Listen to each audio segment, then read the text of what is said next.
الحمد لله رب العالمين، وصلى الله وسلم على نبينا محمد وعلى آله وأصحابه ومن تبعهم بإحسان إلى يوم الدين. أما بعد، فإن أصدق الحديث كتاب الله، وخير الهدي هدي نبينا وقدوتنا محمد صلى الله عليه وسلم، وشر الأمور محدثاتها، وكل محدثة بدعة، وكل بدعة ضلالة، وكل ضلالة في النار. Nous allons aujourd'hui, Inch'Allah, tabaraka wa ta'ala, évoquer le récit de Moussa alayhi salatu wa salam avec Al-Khadir, comme rapporté dans la Surat Al-Kahf et dans le Sahih de l'imam Al-Bukhari wa Muslim. Al-Khadir est un homme à qui Allah tabaraka wa ta'ala donne une science provenant de lui, c'est-à-dire la compréhension, la science et la clairvoyance.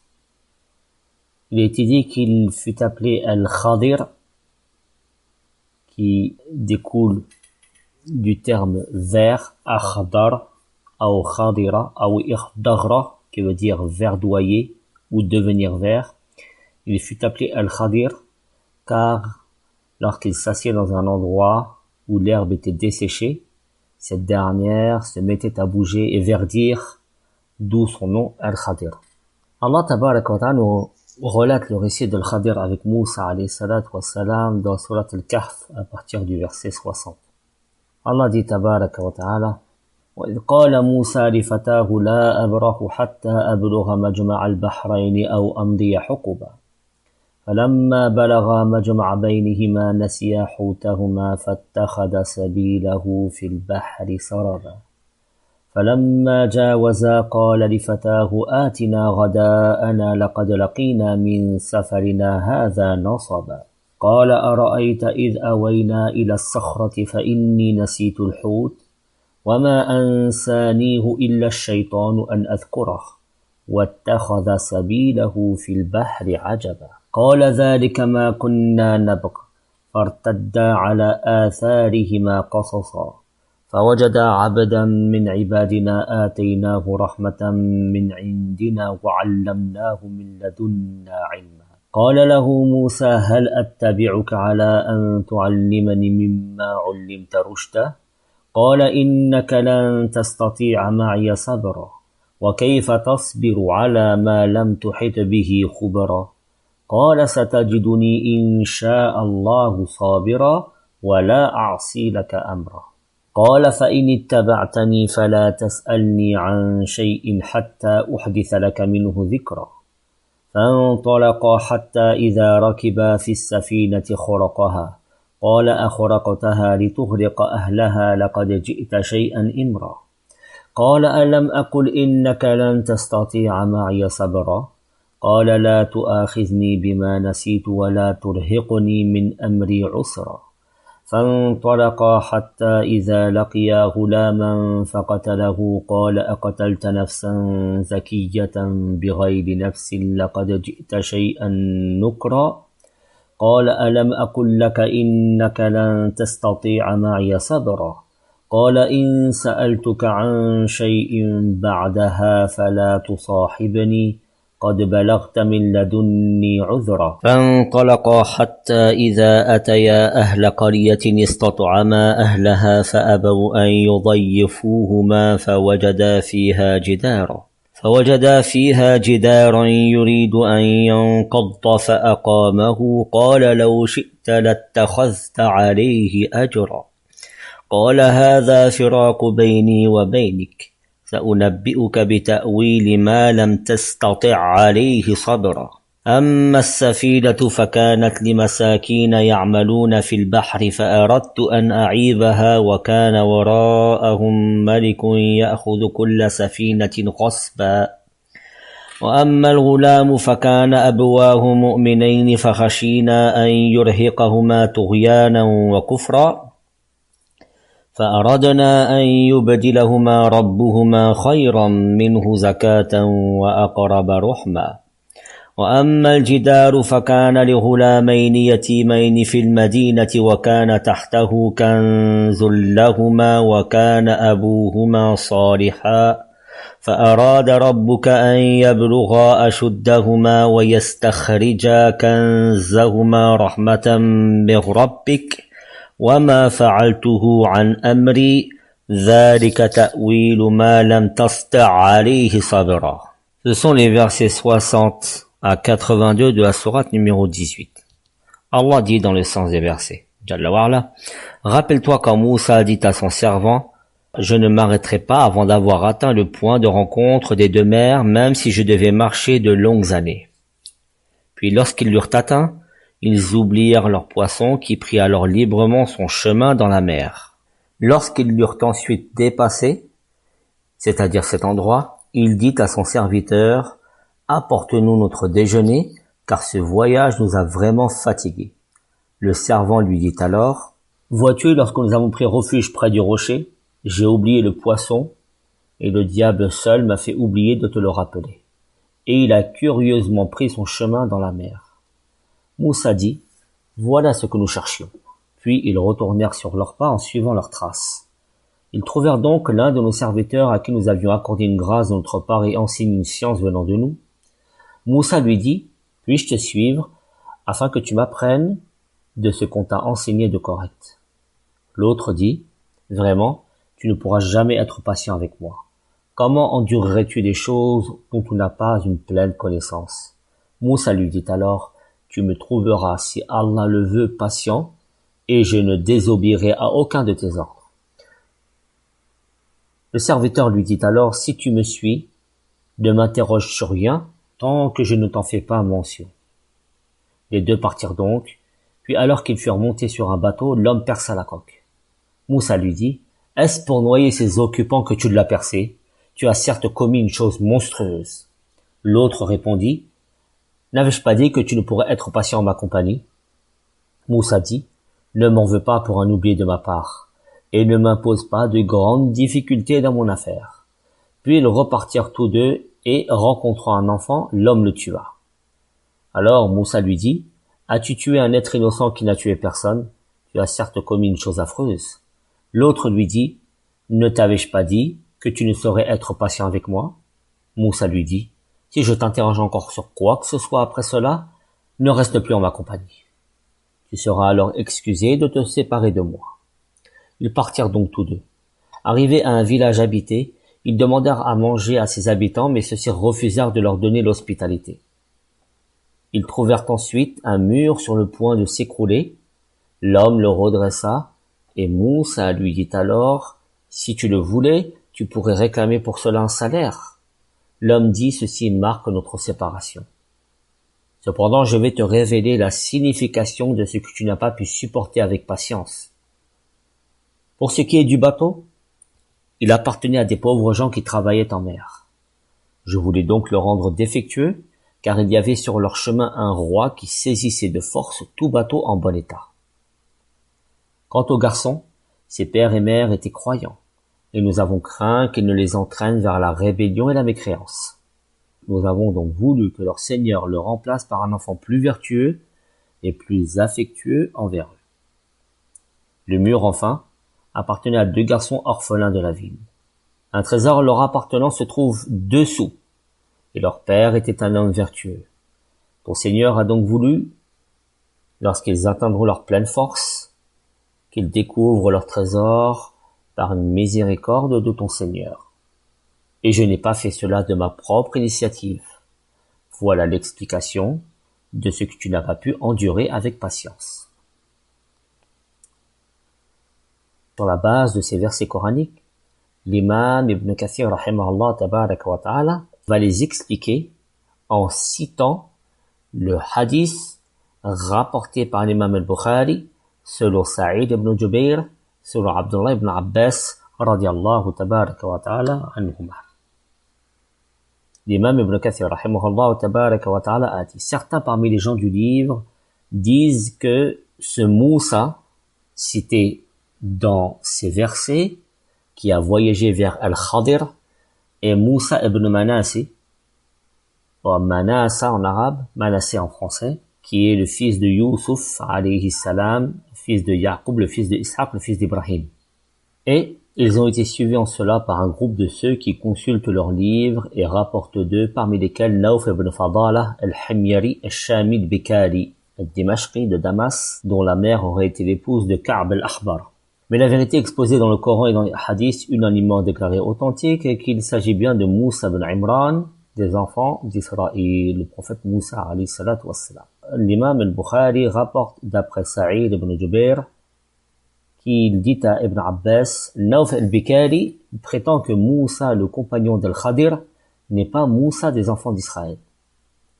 Ibn Abbas répondit alors, il ment l'ennemi d'Allah. Ubay ibn Ka'b, radiallahu anhu, nous a rapporté qu'il a entendu le messager d'Allah sallallahu alayhi wa sallam dire Moussa s'adressait aux enfants d'Israël et on lui demanda qui est l'homme le plus savant. Il répondit moi.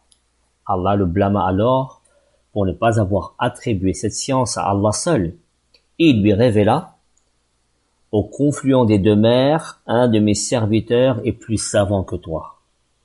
Moussa dit alors, ô Seigneur, comment pourrais-je le rencontrer? Il lui répondit, prends avec toi un poisson que tu mettras dans un panier, et à l'endroit où tu perdras le poisson, tu trouveras mon serviteur. Moussa prit donc un poisson, le mit dans un panier et se mit en chemin accompagné de son jeune disciple, Yusha ibn Nun, qui, comme je vous le rappelle, était un des plus proches disciples de Moussa, alayhi salatu wassalam. Il fut chargé d'espionner les habitants de la Terre Sainte pendant 40 jours avec un groupe d'hommes. Nous avions déjà expliqué tout ceci en détail. Il fut même l'un des deux qui motiva les enfants d'Israël à rentrer en Terre Sainte et à combattre ses habitants. Comme Allah le dit, tabarak wa ta'ala, dans sourate numéro 5, verset 23. قال رجلان من الذين يخافون أنعم الله عليهم ادخلوا عليهم الباب فإذا دخلتموه فإنكم غالبون وعلى الله فتوكلوا إن كنتم مؤمنين. Un des deux hommes qui motiva les enfants d'Israël à poursuivre ou entamer le combat pour gagner la Terre Sainte était Yusha ibn Nun, qui deviendra, après la mort de Moussa, un prophète d'Allah, tabaraka wa ta'ala. Le prophète de continuer l'histoire de Moussa et de Khadir, et il dit, arrivés près d'un rocher, ils s'arrêtèrent et s'endormirent, et c'est à ce moment que le poisson s'agita dans le panier.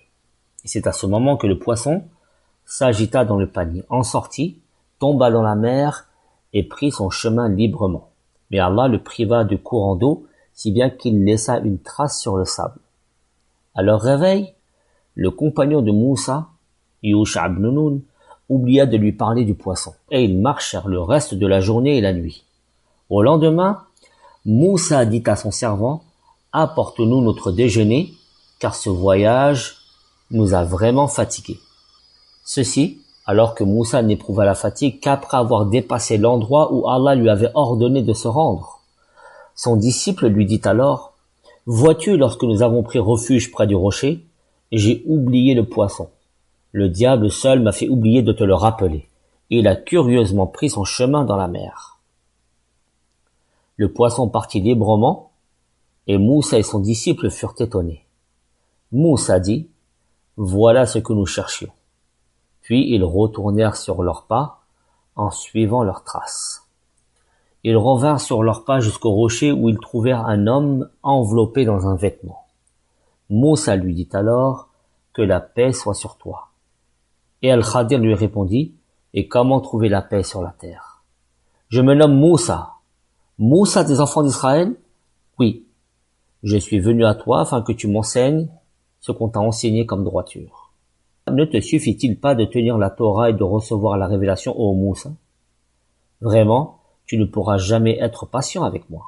Je possède une science venant d'Allah qu'il m'a donnée et que tu ne connais pas, et tu possèdes une science venant d'Allah qu'il t'a donnée et que je ne connais pas. Tu me trouveras, si Allah le veut, patient, et je ne désobéirai à aucun de tes ordres, lui dit Moussa. L'autre lui dit, si tu me suis, ne m'interroge sur rien, tant que je ne t'en fais pas mention. Ils partirent alors le long de la côte, virent un bateau et leur demandèrent de les prendre à bord. Les marins reconnurent Al-Khadir et les embarquèrent gratuitement. Mais dès qu'ils furent à bord, Al-Khadir prit une hache et perça la coque. Moussa lui dit, ils nous ont pris gratuitement et toi tu perces leur bateau. Est-ce pour noyer ses occupants que tu l'as percé? tu as certes commis une chose monstrueuse. N'avais-je pas dit que tu ne pourrais être patient en ma compagnie? Ne m'en veux pas pour un oubli de ma part, et ne m'impose pas de grandes difficultés dans mon affaire, lui rétorqua Moussa. Le messager d'Allah, sallallahu alayhi wa sallam, dit, ce fut le premier oubli de Moussa. Puis un oiseau vint et se posa sur le bord du bateau, avant de prendre de l'eau de mer avec son bec. Al-Khadir dit alors à Moussa, ma science et la tienne ne sont par rapport à la science d'Allah que l'équivalent de la quantité d'eau que cet oiseau a prélevée de la mer. Ils descendirent ensuite du bateau, et alors qu'ils marchaient le long de la côte, Al-Khadir vit un garçon qui jouait avec d'autres enfants. Al-Khadir saisit sa tête et l'étrangla de ses mains. Dans une autre version, lui arracha la tête. Moussa lui dit, « As-tu tué un innocent? Qui n'a tué personne, tu as certes commis une chose affreuse. Ne t'avais-je pas dit que tu ne saurais être patient avec moi, lui répondit Al-Khadir. Il répondit avec plus de conviction que la première fois, si je t'interroge encore sur quoi que ce soit après cela, ne reste plus en ma compagnie. Ils partirent donc tous deux, et arrivés à un village habité, ils demandèrent à manger à ses habitants, mais ceux-ci refusèrent de leur donner l'hospitalité. Ils trouvèrent ensuite un mur sur le point de s'écrouler. Le mur était penché, et Al-Khadir le redressa de ses mains, et Moussa lui dit alors, des gens qui nous ont refusé nourriture et hospitalité, si tu le voulais, tu pourrais réclamer un salaire pour cela. Ceci marque notre séparation, lui dit Al-Khadir. Je vais te révéler la signification de ce que tu n'as pas pu supporter avec patience. Le messager d'Allah, sallallahu alayhi wa sallam, dit, nous aurions souhaité que Moussa patiente jusqu'à ce qu'Allah nous relate plus encore de leur récit. Il y avait sur leur chemin un roi qui saisissait de force tout bateau en bon état. Quant aux garçons, ses pères et mères étaient croyants. Fin du hadith, tel que rapporté dans le Sahih de l'imam al-Bukhari, sous le numéro 4725, qui nous donne quelques détails en plus de ce qui se trouve dans le Coran.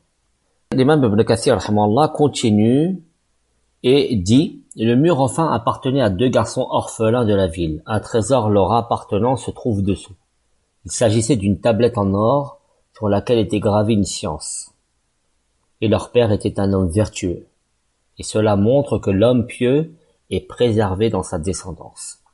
Et Allah dit tabaraka wa ta'ala, par une miséricorde de ton Seigneur, en reprenant les paroles d'Al-Khadir. Et je n'ai pas fait cela de ma propre initiative. Cela constitue une preuve qu'il était un prophète, car il n'a rien fait de sa propre initiative, mais uniquement par ordre de son Seigneur, c'est donc un prophète.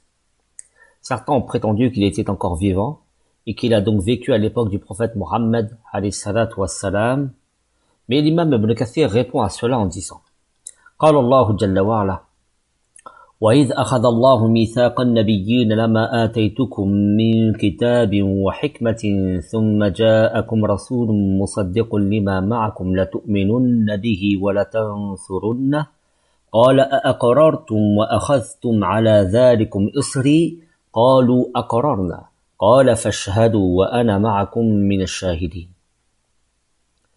La sourate numéro 3, le verset 80. Et lorsqu'Allah prit cet engagement des prophètes, chaque fois que je vous accorderai un livre et de la sagesse, et qu'ensuite un messager vous viendra confirmer ce qui était avec vous, vous devrez croire en lui et lui porter secours.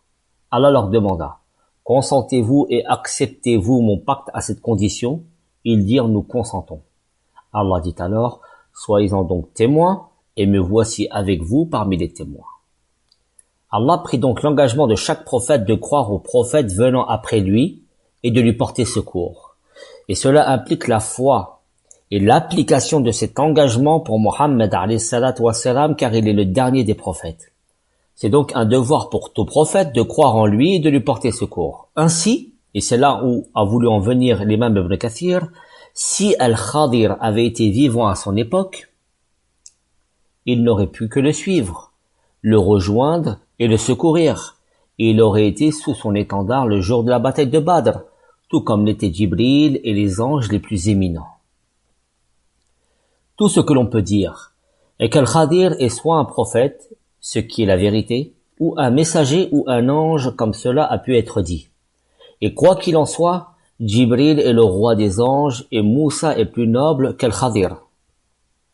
Et s'il avait été vivant, il lui aurait été obligatoire de croire et de porter secours à Mohammed alayhi salatu wassalam. Ceci, je vous une parenthèse ici, par rapport à la parole du prophète alayhi salatu wassalam, qui avait dit, si Moussa était vivant, il n'aurait eu de choix que de me suivre.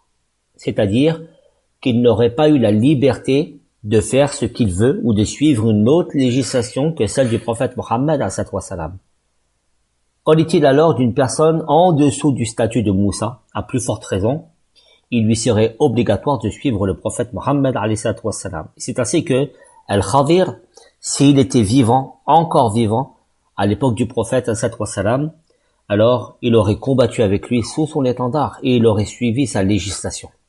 Mais il est plus juste de penser qu'il entre dans la globalité de la prophétie, comme l'a dit l'imam Ibn Kathir, c'est-à-dire que certaines personnes considèrent que c'est un homme vertueux seulement, ce n'est pas un prophète, mais le fait de penser ou de croire que c'est un prophète est beaucoup plus judicieux et beaucoup plus proche des preuves du Coran et de la Sunna. De même, il n'est rapporté aucun hadith, pas même faible, sur lequel on puisse s'appuyer, faisant état que le Khadir vint ne serait-ce qu'un seul jour au messager d'Allah sallallahu alayhi wa sallam. Quant au hadith faisant mention des condoléances qu'il lui adressa, même si Al-Hakim le rapporte, c'est un hadith qui est faible. Et Allah est plus savant, et nous consacrerons un passage à la vie d'Al-Khadir dans les pages suivantes. Fin de citation de l'imam Ibn Kathir. Et cela sur le fait qu'Ibn Kathir, rahimahullah, tabaraka wa ta'ala, considère Al-Khadir comme un prophète. Il lui réservera donc une biographie. Nous verrons la semaine prochaine, Inch'Allah, tabaraka wa ta'ala, en détail toutes les leçons que l'on peut tirer de ce récit entre Moussa et Al-Khadir. Et les enseignements sont nombreux. Les enseignements sont nombreux et illustres. نسأل الله تبارك وتعالى أن يوفقنا جميعا لما يحبه ويرضى ونسأله تبارك وتعالى الهدى والتقى والعفاف والغنى سبحانك اللهم وبحمدك أشهد أن لا إله إلا أنت أستغفرك وأتوب إليك والسلام عليكم ورحمة الله وبركاته